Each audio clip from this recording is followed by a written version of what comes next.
Universidad San Sebastián, una gran universidad, presenta Agenda Joven en CNN Chile.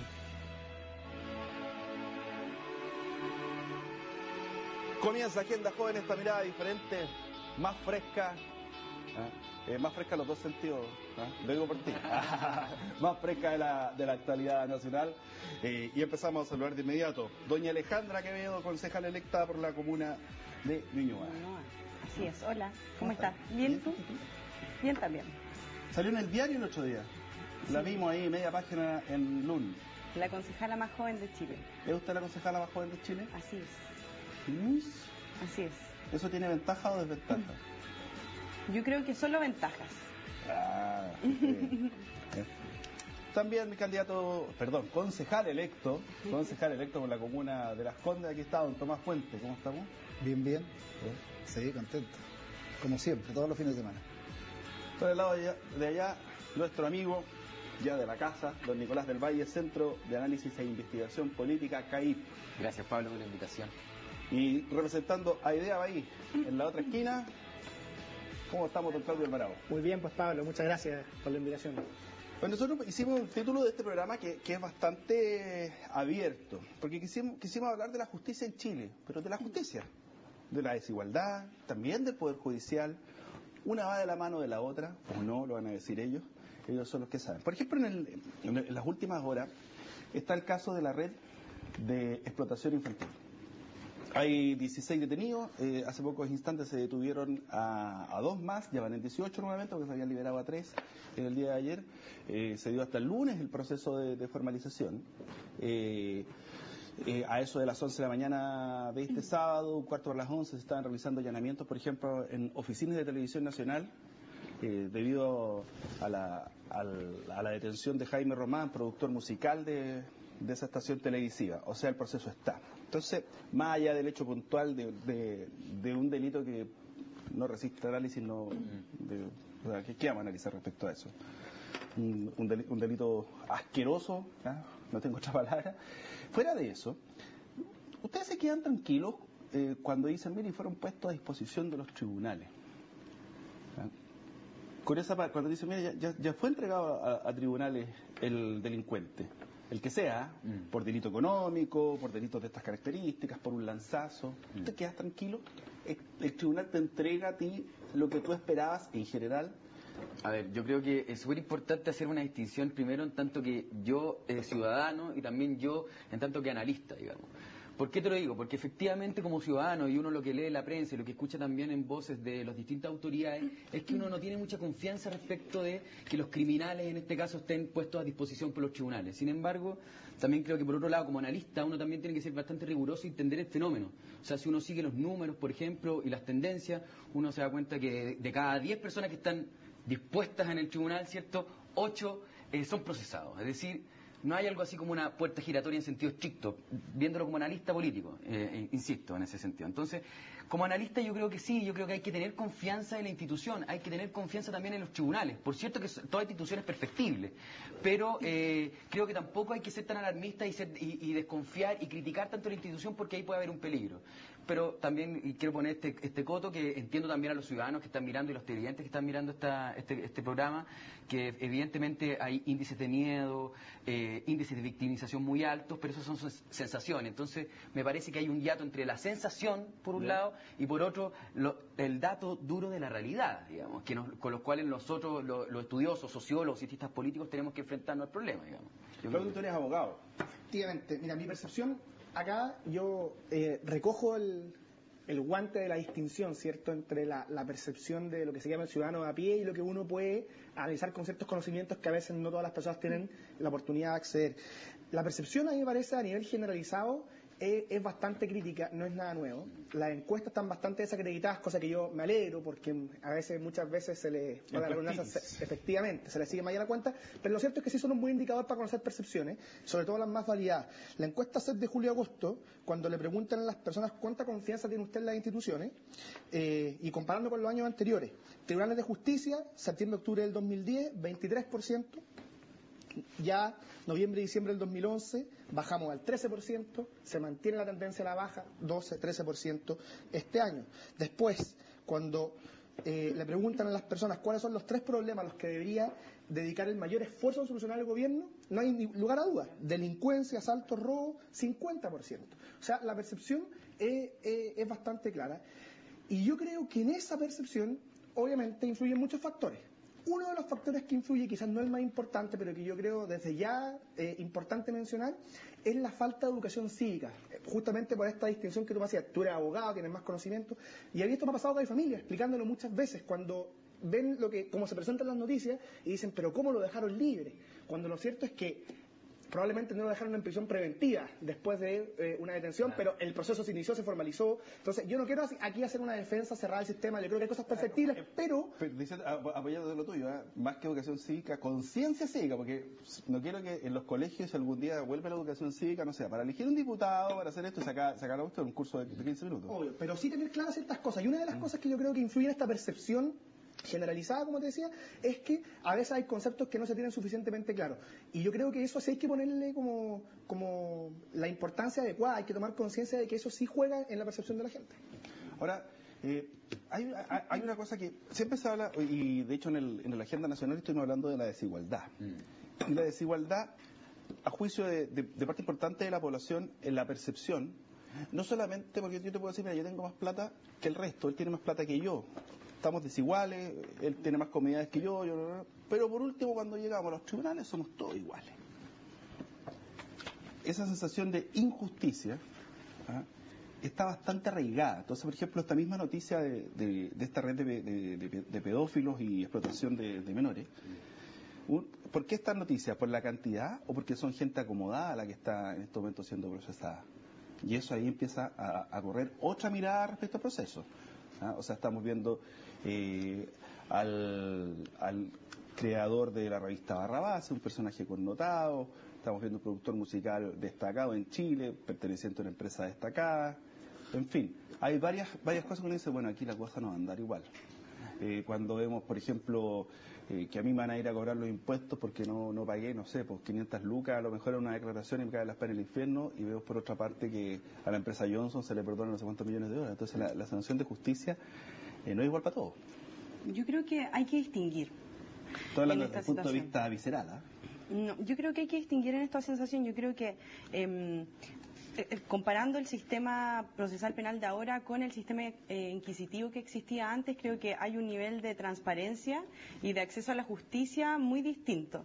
O sea, antes los casos que se llevaban a la justicia eran secretos, no se podía ir a las audiencias, en cambio ahora es público, y esto mismo que en la tele y en todos lados esté saliendo esta red de prostitución infantil, ya yo creo que es un paso de transparencia y que la gente puede ver que a pesar de que ellos son personajes importantes o conocidos, aún así pueden llegar a la justicia. Y yo creo que también influye mucho en esto, en que esté dividido la investigación judicial por parte de Fiscalía con el juez de garantía, que es el que finalmente ve las pruebas, escucha a la Defensoría también y es el que decide. Y yo creo que eso también ha ayudado mucho a que las personas sientan la justicia que está más cercana y que hay más derechos también para las víctimas, porque a veces, o sea, para los imputados.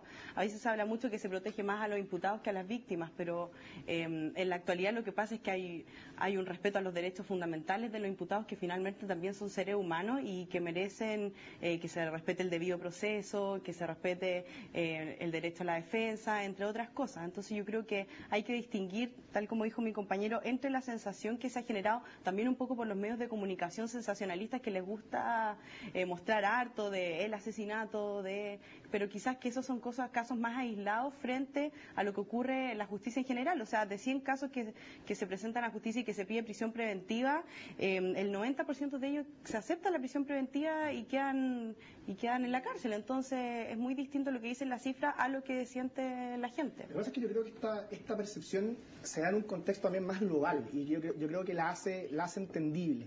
Y ese contexto es que la justicia civil es extremadamente lenta, en que hay una creciente desconfianza con la institución. O sea, lo que pasa con la gente respecto al Poder Judicial es un elemento más en una cuestión bastante más amplia, y yo creo que eso también hay que tenerlo presente, porque Pablo decía al principio, o sea, este tema presentado como en amplio se puede pensar como en dos variantes, la parte más judicial y la parte de la desigualdad socioeconómica, etcétera, y yo creo que sí hay que tener presente eso, o sea, en un contexto de fragmentación social, obviamente que se produce una creciente desconfianza en las instituciones, nada produce más desconfianza que la lejanía. Entonces, me parece plausible que en un contexto en que está esa variable y que más encima tenemos falta de educación cívica, obvio que la gente más encima los medios le muestran que Petronero no es condenado porque la bomba supuestamente era para qué, y o sea, es plausible también esa sensación, yo creo, no debería extrañar, hay que educar, hay que tener conciencia de lo que pasa, pero no es del otro mundo, no es algo raro. Reformamos la reforma, ¿no?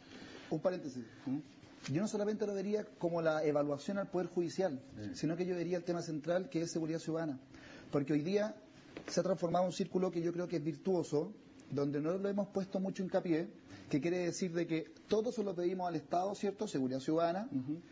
Hoy día del Estado también participa el Poder Judicial, que es parte del Estado, pero no solamente el gobierno, pero se han acercado mucho al mundo municipal. Y el mundo municipal no solamente contribuye o aporta con guardias de seguridad o vehículos de seguridad ciudadana, que dicho sea de paso no tiene ninguna atribución más que las que tenemos nosotros los normales, Claro. sino que también tiene la misión, la municipalidad, de acercar a la gente, a la sociedad civil, porque cuando participa la sociedad es cuando nosotros podemos prevenir el delito.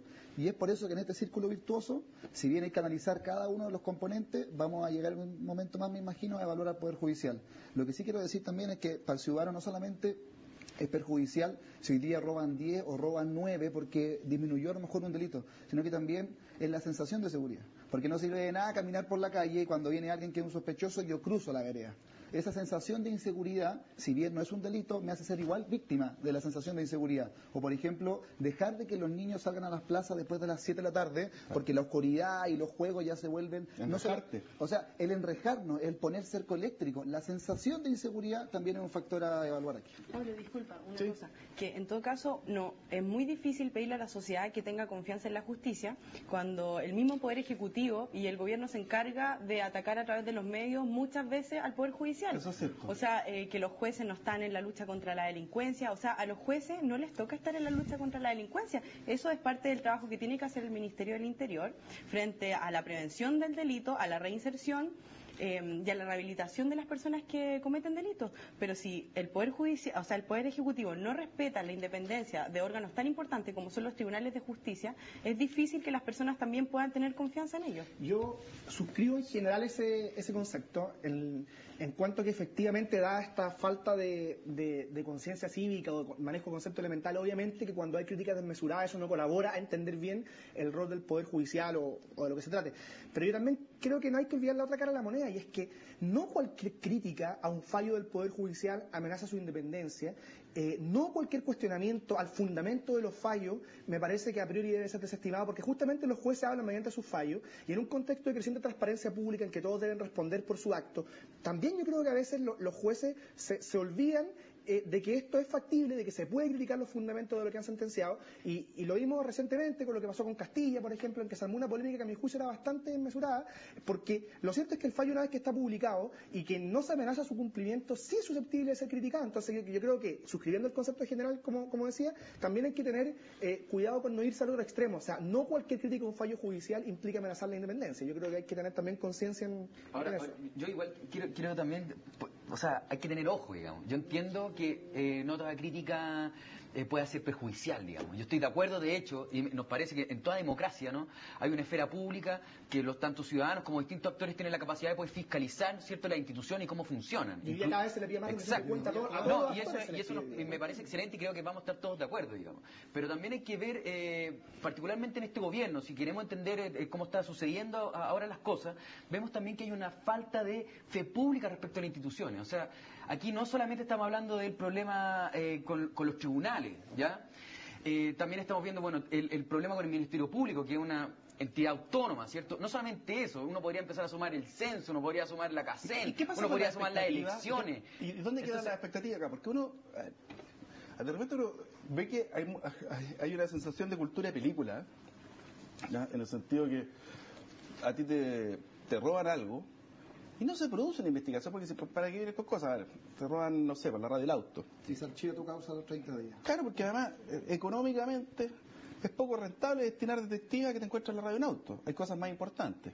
Entonces uno queda con la frustración de que ahí no hubo justicia. Pero hay que entenderlo, o sea, una radio costará 100.000 pesos, cuesta mucho comprarla, lo que tú queráis. Pero te quedas con la sensación de que no investigaron. Porque uno ve la película y ve que la radio la encuentran y llega todo. Y lo mismo en el caso de los tribunales. O sea, yo me hago la expectativa de que a la persona que me hizo determinado daño le van a caer las penas del infierno. Entonces, eso es la ausencia a lo mejor de la vocación cívica, pero es la expectativa. O sea, de ahora en adelante... Es la injusticia cuando uno está en televisión y ve que producto de una investigación se logra conseguir tales resultados que sí. Carabineros va y pilla a los 4 de los 4, se lo entrega al Poder Judicial y ahí es cuando nosotros llamamos la puerta giratoria, que entran por una y salen por la otra. Entonces, dentro del proceso, ¿qué es lo que está fallando? Que hace que la gente hoy día se sienta insegura y que todos seamos mucho más proclives a ser víctimas de la delincuencia. Y yo creo que en ese sentido, claro, está este tema de la educación, que la gente a veces no entiende qué es lo que hace la Fiscalía, cuál es el rol del Ministerio Público, qué no, pero también hay un tema bien profundo justamente con el rol de esta institución. O sea, ha estado en entredicho últimamente en cuanto a la falta de recursos, falta de fiscales, qué cosas se archivan, como se decía, cuáles no. Yo creo que esa cuestión, efectivamente, hay que poner sobre la mesa. Aparte, es interesante cómo la percepción ciudadana, que tanto hemos comentado en este bloque, también da cuenta de eso. O sea, en todo este cuadro de una falta de confianza institucional, ¿quiénes salen sistemáticamente bien parados? Los carabineros y en menor medida las policías,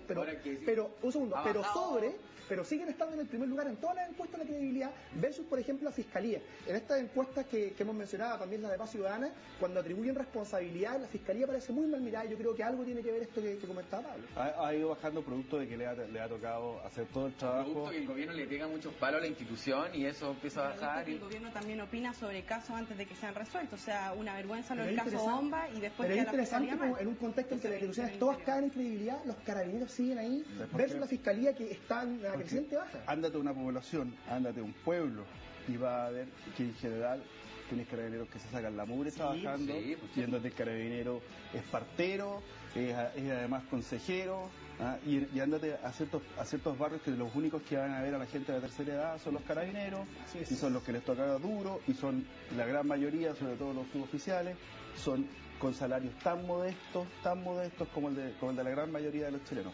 De ahí vamos a leer ahora los Twitter. Acuérdense, ahí puedes participar a través de Agenda Joven CNN o en el hashtag Agenda Joven.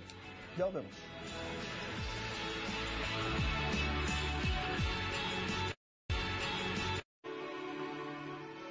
Ya volvemos acá, Agenda Joven. A ver, ¿qué dicen los chiquillos? A ver, no vivimos en desigualdad. Agenda Joven, no. Vivimos en una desigualdad abismante. Las leyes están hechas a favor de los ricos y poderosos. Eso nos está diciendo Fernando Puente. ¿Por qué los delitos económicos tienen bajas penas siendo que provocan peores daños? Ahí es cuando tú como jurista, estimado Claudio... de jurista bastante poco, pero es profe, salió con distinción, amigo mío, ¿qué más puede pedir? ¿Por qué quedan esas sanciones que o efectivamente existe inequidad en los delitos en términos de lo que son las penas? Que uno de repente dice, mira, son muy bajas las penas, por eso es tan frecuente este delito. O son muy altas las penas y a veces los jueces, por no condenar a alguien altamente porque creen que el delito no fue tan grave, lo dejan en libertad. Claro. O son muy garantistas los jueces. O sea, yo creo que intervienen dos factores. Por un lado, una extremada complejidad técnica y debates que incluyen elementos filosóficos y aparte empíricos respecto a lo que es la fijación de las penas, los bienes jurídicos protegidos y una serie de cosas que obviamente, insisto, ante la falta de educación son difícilmente comunicables o comprensibles.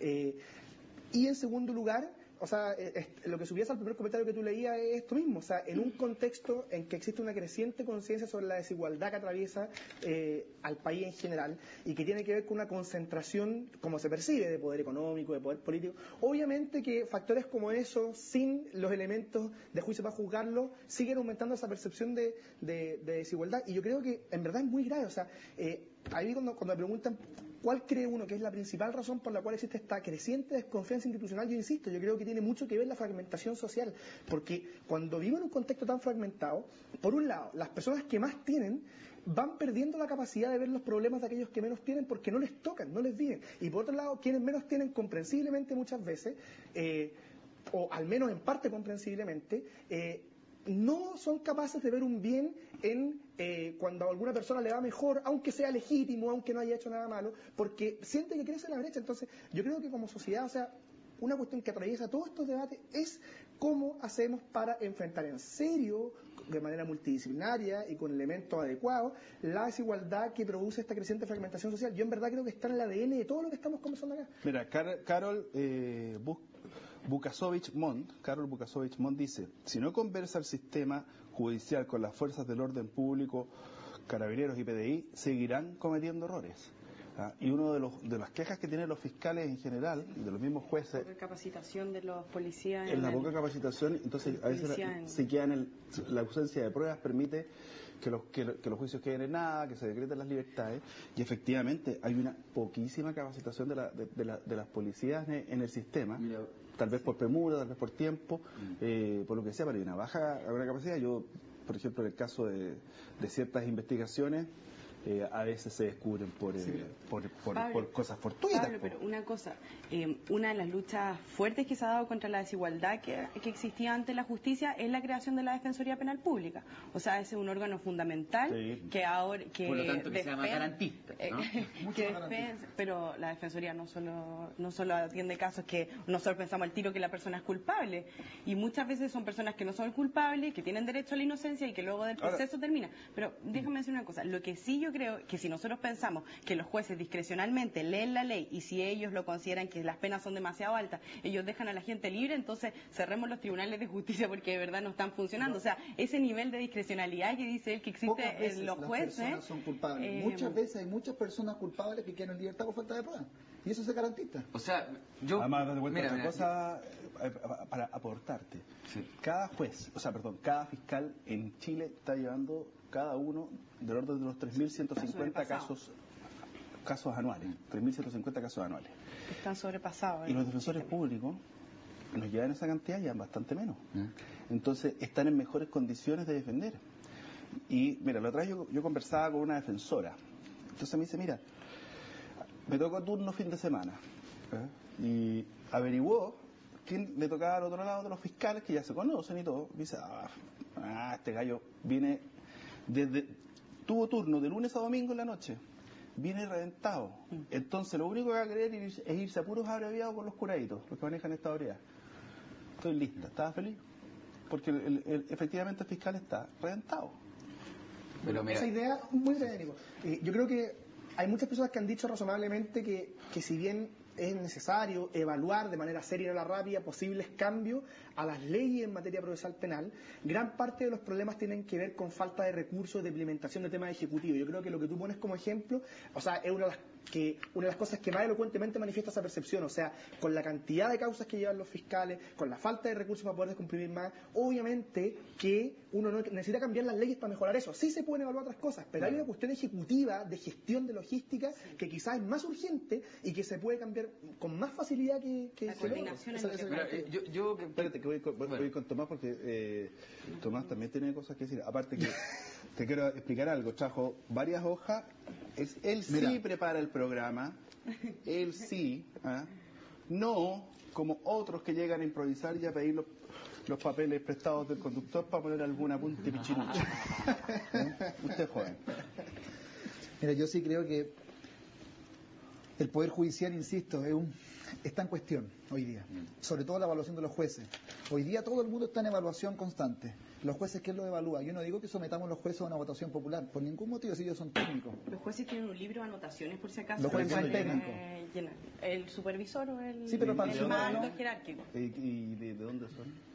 ¿Y quién puede anotar en ese libro? libro? Judicial, pero no tendríamos al Poder Ejecutivo poniéndole nota a los jueces, porque ahí Ginspeters le pondría 2 a todos los jueces que considera él que no imparten justicia. Pero yo estoy de acuerdo contigo. Alejandra, debe cambiarse el sistema de evaluación de los jueces. Alejandra, mira, o hablamos del Poder Judicial o hablamos del gobierno. Porque si hablamos del gobierno, hablamos del Ministerio del Interior o de la Subsecretaría de Prevención del Delito, comenzamos a hablar de encuestas, de temas, de programas y de proyectos.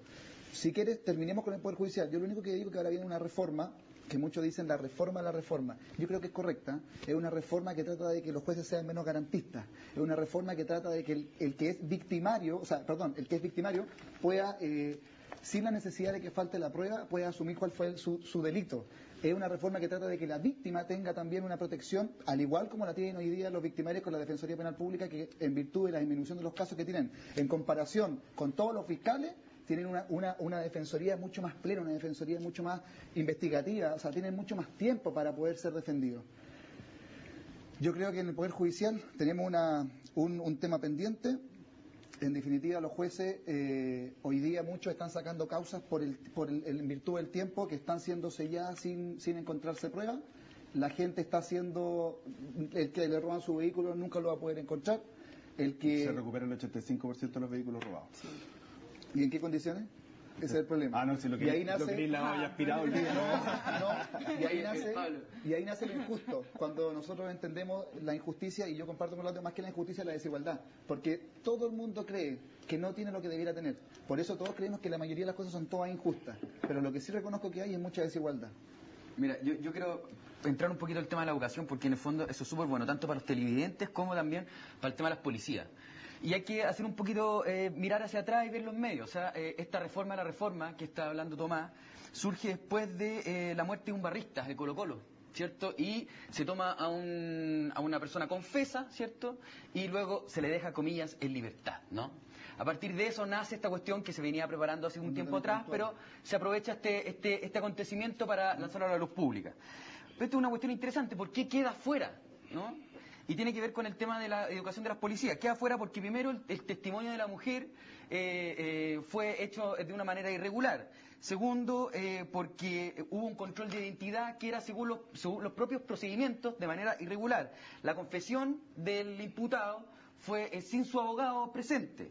Y tampoco se le presentaron todos sus derechos. Mi punto acá es que en el fondo lo que esto da cuenta finalmente, él queda libre no porque el juez haya emitido una mala hermenéutica de la ley, una mala lectura de la ley, sino más bien que hay una falta de coordinación primero. Entonces el punto es que lo que hay que mejorar ahí en términos de gestión, en términos de educación para los propios las policías, por un lado.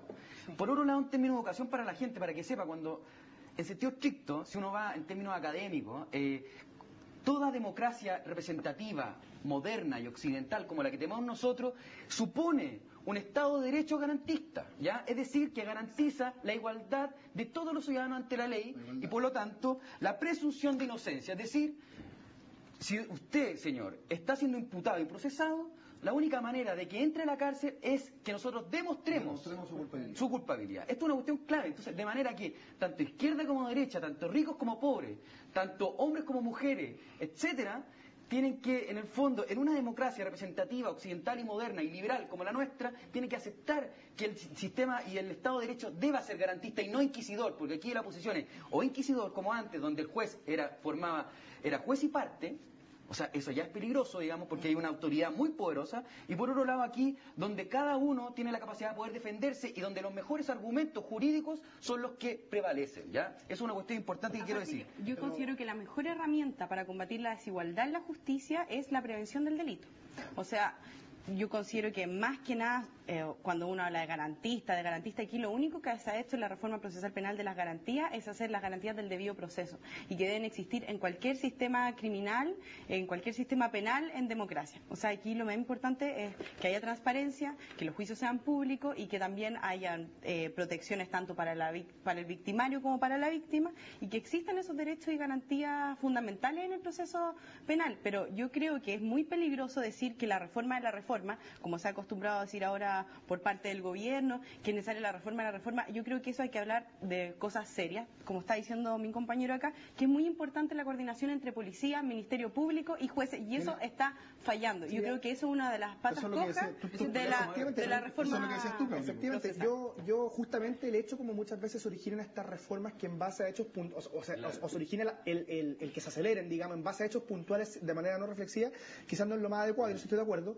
A mí me parece que nadie ha puesto en tela de juicio, en esta manera al menos, la necesidad de que se respeten las garantías fundamentales del imputado, el que vive un Estado de Derecho. Lo que pasa es que aquí no estamos a nivel de criterios generales, sino de las implicancias prácticas. Entonces, fíjense, por ejemplo, que en ciertas etapas del juicio la parte querellante no pueda apelar, sino que solo puede hacerlo el fiscal, es una cuestión que no se deriva del Estado de Derecho. Al revés, el evaluar esa modificación, como muchas otras posibles que se están evaluando, no implica atentar contra las garantías fundamentales. No estar en contra de que los jueces sean garantistas. Ya, es que esa es la cuestión.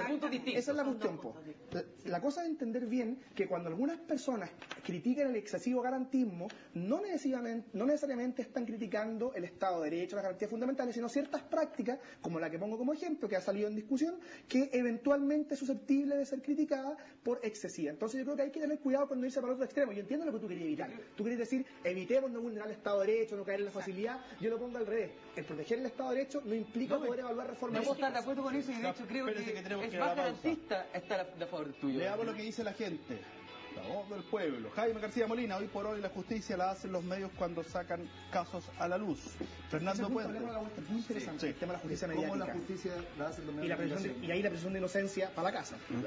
Jorge Pérez Marín, por 20 años la Concertación promovió el amparo de los delincuentes en contra de los ciudadanos honestos.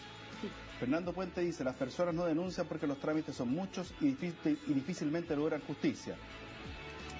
Y dice Pablo de la Peira, también amigo del programa, habrá más certeza jurídica en las decisiones judiciales cuando exista una mejor carrera funcionaria en el Ministerio Público. Eso es parte de lo que dicen los tuitos donde tú puedes participar y esto es Agenda Joven.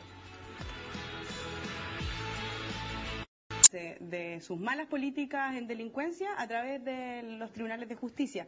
Yo creo que es muy Nosotros difícil. estamos en una discusión filosófica, no política. Yo creo que es muy complicado.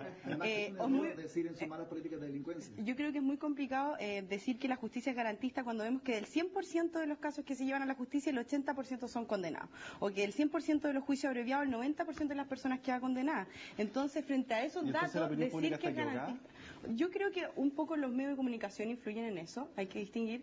Y también pienso que cuando el gobierno sale constantemente hablando mal de los presidentes de la Corte Suprema, diciendo que las anotaciones en su hoja de vida, que van a ver dónde los van si van a continuar en sus puestos, no van a continuar en sus puestos, dependiendo si ellos dan o no la lucha a la delincuencia, yo creo que eso es muy complicado. Aquí tenemos una reforma, que no solo fue una reforma al sistema legal, sino que también fue un sistema a las tecnologías, a la forma de impartir justicia, fiscales, Ministerio Público, Defensoría. Entonces yo creo que acá hay una reforma integral, que si hay que cambiarla de manera integral, pero no cambiarla con irresponsabilidad y cosas, decir que la justicia es demasiado garantista. Yo creo que es una irresponsabilidad. Medios de comunicación, Tomás. No, es que o hablamos del Poder Judicial o hablamos de cómo podemos mejorar la seguridad ciudadana. Yo soy un convencido de que, independiente de que yo haya hecho una crítica pero constructiva al Poder Judicial, porque sí creo que el Poder Judicial es muy garantista para el victimario y no para la víctima, creo que, y reconozco que hay otros agentes. Alejandra constantemente cuestiona al gobierno con sus políticas de seguridad. Yo quiero ser claro y tajante en decir, según la encuesta ENUS, ¿cierto?, la encuesta nacional urbana de seguridad ciudadana, el gobierno actual recibe el 2009 un 33,6% la victimización. El 2010, una gran disminución al 28,5%, evidentemente eso es producto del terremoto. La gente tiene una sensación más de colaborar, de ayudar al prójimo, de formar comunidad. Es una interpretación lo del terremoto. ¿Qué índice dice que lo del terremoto disminuye la delincuencia? No, lo del terremoto. Es que tú me estás dando entonces la razón. Me estás diciendo que no consideremos al terremoto y se hizo una muy buena gestión y el 28,5 entonces disminuye 5 puntos los índices delictuales del año anterior. Pero el 2011 tenemos un 31,1 y el 2012 evidentemente lo van a entregar ahora al año 2013. ¿Qué quiero decir con esto? Que nosotros vamos en una baja de la victimización. Uno tiende a pensar, o algunos tienden a dar a entender, de que en este gobierno la delincuencia ha sido lo más mal que ha tenido. La delincuencia ha sido un punto muy importante. Nosotros teníamos 40.000 carabineros. Hoy día vamos a terminar el gobierno con 50.000 carabineros. Teníamos 10.000 PDI. Vamos a terminar el gobierno con 1.000 más PDI, 11.000 PDI, por decir investigación.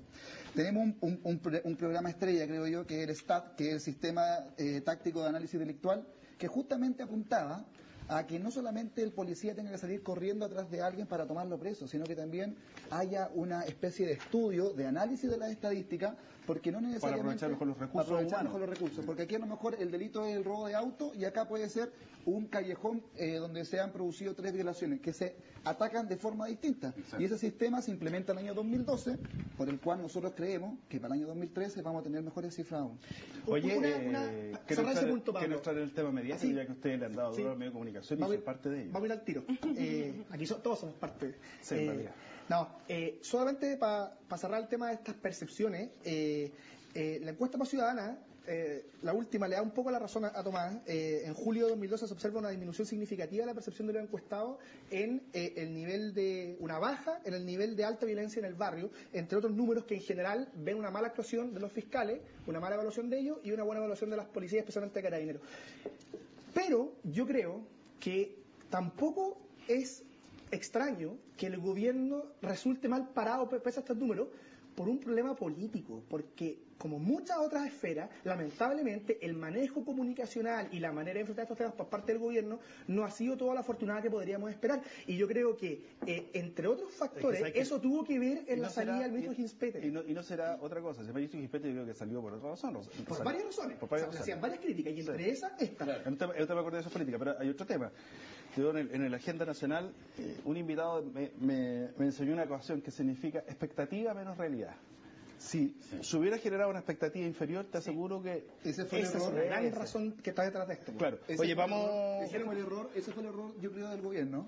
El error fue haber dicho, nosotros vamos a hacer grandes cambios y todo rápido. No, Y en la estas gran cosas- política pública se demora bastante. En 20 Y días es por hacían eso, más que en 20 años. en 20 años. Y es por eso, Realmente estos temas son muy lentos. y es por eso que en un año de implementación, recién 2 en gestión, es que me dan ganas de decirte a este programa que el STAT va a tener grandes resultados en 2013, que es lo que espero no yo. Vamos a... Yo Ya, no vamos a sé los si medios. tengo una diferencia, muy cortito, una diferencia de cifras aquí, pero yo aquí tengo que el 2010, que tú lo atribuyes al encuesta? terremoto, ¿Qué encuesta? de la victimización también, ¿Pero de quién? ¿Pero de quién? del Ministerio del Interior. Del Ministerio del Interior. Salía que el 2010 había un 28,2 que tú lo atribuyes al terremoto. Sí. Bueno, nosotros lo atribuimos a la Estrategia Nacional de Seguridad Pública que hizo Michelle Bachelet porque se mide por año. Y el Sí, llegó 2 años después. 2011, que es realmente el gobierno de Sebastián Piñera, sube un 31,1 y va en alza. O sea, No hay si tú ninguna ves, diferencia. venía todo en bajada y ahora va Ahora, en alza. yo- No hay Entonces, ninguna yo creo diferencia. que decir, Es lo mismo. yo creo que decir No hay ninguna que va en diferencia. bajada o que No hay ninguna diferencia con lo que dije yo. Es lo mismo que Lo dije mismo, yo. se dijo lo mismo. Pero, Es lo mismo No, que dije pero yo, él dice que con el la única terremoto, diferencia que el 28.5 yo sí lo atribuyo al terremoto, porque creo que la gente se sensibiliza y dice post-terremoto, o sea, no vaya a estar robando al de al lado, si el de al lado puede estar más de Cosa que en yo. todo caso, Cosa los que en saqueos todo los primeros caso- días no te dan. No le da Ahora, mucha si tú me- credibilidad. Si tú me dices que no es producto terremoto, mejor aún para mí. Pero- Pero Da el lo mismo. 31 sí, Quiero ir a otro estamos tema. sobre Quiero ir abajo 23. a otro tema. Ahora les voy a explicar algo. A mayor crecimiento de los países y desarrollo económico aumenta la Más delincuencia. delincuencia. Sí, mira, Pablo, mira, yo A, un quería... punto yo quería... a punto de crecimiento, Por la injusticia 10%, de la 10% de aumento de los delitos. No, independientemente de los números, yo creo que varias cosas. O sea, lo primero es dejar claro, porque esto es importante para la gente en la casa, que si el sistema chileno es muy garantista con los victimarios, ¿cierto? Sí. Lo que hay que pedir no es bajar las garantías, ser menos garantista con los victimarios, es aumentar las garantías de las víctimas. con las víctimas, ¿ya? Eso es lo primero. O sea, no ir en contra del garantismo, aumentemos eso Depende de primero. lo que por garantismo, es lo que Claro. hablamos delante. No, Sí, aquí es lo mismo. estamos hablando en el sentido buen término, académico, formal, serio. Estoy tratando de entender las cuestiones seriamente, lo primero. La segunda cuestión es también sobre la reforma y sobre las medidas del gobierno, que me parece súper bueno que el gobierno atienda estos problemas, que a la ciudadanía le importe y lo atienda de manera seria, pero yo también habría una distinción. O sea, por un lado está tratar de solucionar las cosas en términos de seguridad ciudadana, con fortalecimiento de las policías, con mejorar el sistema carcelario, que también es lo último que se está haciendo también, que La tú no lo reinserción. incluyes. Claro, el tema de la reinserción, reforma al sistema, ¿cierto? Por un lado, pero por otro lado también está el tema de la prevención, o sea, uno tiene que, y aquí tiene que ver con la otra dimensión de la justicia. O sea, Prevención social del delito. claro, y uno se da cuenta que los delitos o el caldo cultivo de los delitos uno lo encuentra en lugares, en territorios donde hay mayor segregación social, donde hay mayor deserción educativa, donde hay mercado negro, narcotráfico, consumo de droga. Yo estoy de Si te acuerdo fijas, contigo, pero dime entonces, una cosa, ¿y cómo luchas contra ese tipo es de que, delitos? bueno, hay Cuando políticas de una prevención, validez, de hecho el hay gobierno una también camina validación hacia social de esto. No, o sea, lo que yo creo Y me parece que el gobierno también camina hacia ahí en cierta medida, pero está un poquito más tirado hasta otra, más bien políticas ex post, más bien que el ex antes. Lo interesante aquí es que si tú solamente pones el énfasis en políticas ex post, aumentar la dotación de carabineros, mejorar el sistema carcelario, etcétera, eso incluso puede reforzar el problema de la delincuencia. Entonces yo creo que yo te quiero colaborar después de que todo lo que es al delito no solamente depende de Karen PDI. No, y ahí es donde yo te digo que el mundo municipal tenemos mucho que hacer y es un tema que importantísimo. J.R. Tor dice: lamentablemente los errores van siempre en contra de un mismo segmento social. Escucha que es cierto, paró, siempre. ¿Ah? Dicen, las escuelas de derecho crean sujetos, no equipos, tiran cada uno para su lado. Además, la ley es muy ambigua, lo dice Eduardo Martínez. Parte de lo que son estos twitterers que están participando acá en Agenda Joven. Los medios ahora sí que no...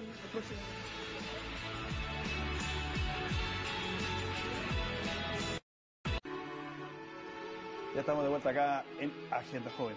Oiga, muchachos, entremos en el tema de los medios porque yo obviamente soy periodista, entonces de repente siento bastante injustas las críticas porque si nos vamos a ciertos programas de investigación, a ciertos programas de televisión, no todos, son los que han conseguido cambios hasta en las leyes en nuestro país, los medios de comunicación. O sea, programas de reportaje, donde se descubrió y se puso en evidencia el año 2004, por ejemplo, el tema de la pedofilia, lo hizo la Carola Fuentes. Hemos visto cuando teníamos a los mismos diputados haciéndose los arriendos simulados para la sede parlamentaria, lo hizo acá, y innumerables descubrimientos de ese tipo. Ahora, los medios de comunicación son un arcoíris, en el sentido de que tiene desde el horóscopo hasta la información de la bolsa. Entonces la pregunta es, ¿qué fue primero, el huevo o la gallina? ¿La gente que ve lo que no le sirve y que le entretiene? ¿O la gente quiere estar muy interesada en los temas que son considerados más importantes y menos atractivos? Mira, yo creo que no se trata de negar, a menos mi impresión, el aporte que pueden hacer los medios de comunicación a causas específicas, porque tú pones ejemplo, podríamos mencionar otros que han sido acierto, aporte. Yo creo que el tema que a mí me preocupa tiene dos dimensiones. Por un lado, que por la manera en que muchas veces se comunican estas cosas, se olvida la presunción de inocencia que muchas veces se suele invocar transversalmente para otro tipo de cuestiones. O sea, yo creo que una cosa es una investigación, aunque los pillen con las manos en la masa, y otra es pretender, y aquí sí me puedo poner medio garantista en el buen sentido, claro. No obstante, yo creo que, bueno, me repito lo dicho en lo que anterior, o sea, ojo, la presunción de inocencia es un valor importante, y no porque un medio de comunicación pille a alguien incluso con las manos en la masa, se va a pretender que quede preso al día siguiente sin un proceso. O sea, hay una cuestión ahí con la presunción de inocencia medio compleja. Y la segunda cuestión, que quizás es menos perceptible, pero que creo que también debería como ponerse atención por parte de los medios de comunicación y por la formación de los periodistas, es la precisión en los términos. Y esto lo hemos visto en prensa escrita, en televisión, cuando se dice tal persona salió en libertad, lo que piensan mis papás, te lo digo porque esto lo hago con mis papás, es que el gallo como que se acabó todo, cuando lo que pasó, como lo decía el primer bloque, es que no quedó en prisión preventiva, pero se formalizó, se le va a investigar. Pero si tú de repente, esto es como el juego del teléfono, yo veo una noticia, se dice, presunta red de explotación de menores, acusado, fue puesto en libertad. Si tú lo lees bien, te vas a dar cuenta que, no siempre, pero en la mayoría de los casos también usaban los términos y están entregando información. Entonces, después viene y le dice, oye, ¿qué es lo que pasó? No, los pillaron en una red de explotación sexual. Ya la persona a veces interpreta dando los hechos por consumados. Exacto. Y no el medio, si tú lo lees bien. Si por eso yo hablo en la forma de comunicar, no en las intenciones. Y el ejemplo que tú pones, o sea, puntualmente el fue puesto en libertad es una cuestión que, o sea, no es preciso. ¿Y cómo lo dejaron? Si es que lo dejaron en libertad y después... pidieron la prisión preventiva y no se la dieron. Si no es tan complicado. Ya, ¿Y cómo salió? ¿Cómo? ¿Y cómo salió? Salió en libertad. Pero te das cuenta, ahí no es igual los términos. No, se me caíste. O sea, a lo que yo voy... Yo creo que esto tiene que... Un segundo. Y por eso yo hablaba de la formación de los periodistas, o sea, y te lo digo porque a mí me lo han comentado amigos periodistas, que evidentemente pasa, es que muchas veces se enfrentan con realidades que ellos tampoco tienen los elementos. No, estoy de acuerdo. Sí, yo creo que, y por eso te decía que esto es más sutil, más delicado, pero que en el transcurso del tiempo va sumando. Tampoco es que sea la principal causa de que la gente no entienda, no, son factores que van colaborando. A mí me preocupa más la presunción de inocencia. Yo creo que hay que diferenciar. Yo creo que tanto como hay periodistas y reportajes más serios, también hay otros que no han aceptado. O sea, un ejemplo claro es el reportaje del caso Bomba.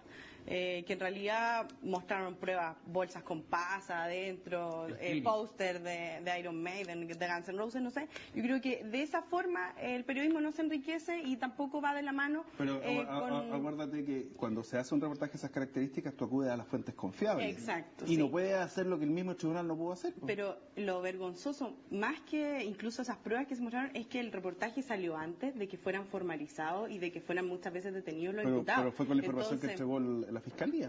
Pero también, bueno, la Fiscalía por un lado, pero por otro lado, el medio periodístico también tiene que ser serio y conversar con la contraparte y decir la Fiscalía, sacamos esto cuando sean declarados culpables, sacamos esto cuando esté en la investigación en curso. Pero si tú estás evidenciando los hechos que existen nomás, no los que van a existir. No, pero ahí se hablaron de pruebas, se declaró que la gente estaba culpable. O sea, en el caso Bomba se mostró a la gente que era culpable y resulta que después salió toda la gente inocente y ahora están demandando al Estado. Entonces, la acuérdate que uno es el portador del mensaje, no el dueño del mensaje, es el portador. Entonces, si yo voy y constato, no estoy refiriéndome a ese caso, los hechos como van hasta hoy día, yo lo puedo hacer y lo hago con fuentes confiables, con contraparte, con verificación. Ahora, si todo el sistema en el cual yo voy a ir a recoger la información está distorsionado, ahí es complejo. Sí, pero a veces yo no lo puedo. Es una falla de la fuente. Es una falla pero yo me refiero al fuente. caso en particular. Yo me refiero al caso en particular. Yo creo que esa fue una caída muy grande de un por eso programa de televisión. Pero mira, ¿qué es lo que hacen los medios de comunicación? También. ¿Qué es lo que hacen los medios de comunicación? Recogen el guante de la sociedad. Y los medios de comunicación dicen, nosotros tenemos 1 hora de noticiero. ¿Qué es lo que podemos hacer? Lo que la sociedad quiere, que es pillar, detectar, investigar, denunciar, ver las estafas, buscar dónde están las protestas. Mira, lo lamentable es que nos busquen a nosotros, como periodistas, que me paran en la calle, ante la ausencia de justicia, buscan justicia acá. Así es. Y la gente... Pero pasa lo mismo con los políticos. ¿Qué hacen los medios en ese caso? ¿Utilizan su influencia cultural solo de manera perceptiva, tal cual en cuestiones que hablamos de los políticos y criticamos? ¿O se dan cuenta de cómo lo configura la mentalidad de las personas, intentan ser un poco más responsables en los énfasis? No sé, te pregunto a ti, ¿te parece bien la cantidad de tiempo que se destina en los noticiarios a temas de delincuencia? 50 minutos y 10 de... ¿Es razonable? Que le dediquen lo que sea, pero pero déjame adentro también los temas importantes. Efectivamente. Pero Pablo, yo creo que una cuestión clave fuera establecer distinciones, porque por un lado... ¿Tú sabes qué canal no hace delincuencia en forma exagerada, periodismo policial y todo eso? CNN. Ya, muchachos, bueno, pero mira, recomendaciones, no hago el programa. Libro, blog, ¿qué es lo que quieres? Ya, yo quiero recomendar a la gente, bueno, que la gente que vive en Santiago puede venir a Santiago la próxima semana, es que hay una conferencia internacional de un filósofo finlandés que se llama Pekka Immonen, súper interesante para los que les gustan las redes sociales, que se llama La Ética Hacker, y es a las 11:30 el día martes 20 en la Universidad de Diego Portales, en la biblioteca Nicanor Parra. Lo recomiendo, es algo muy, muy bueno y es cosas que pocos tenemos acá en Chile el privilegio de tener, así que vayan. Sí. Antes de recomendar algo muy cortito, ojalá que también se haga una reforma a la justicia militar, que es bastante necesario y que hasta el momento al gobierno yo no he escuchado que quiere reformar la justicia militar.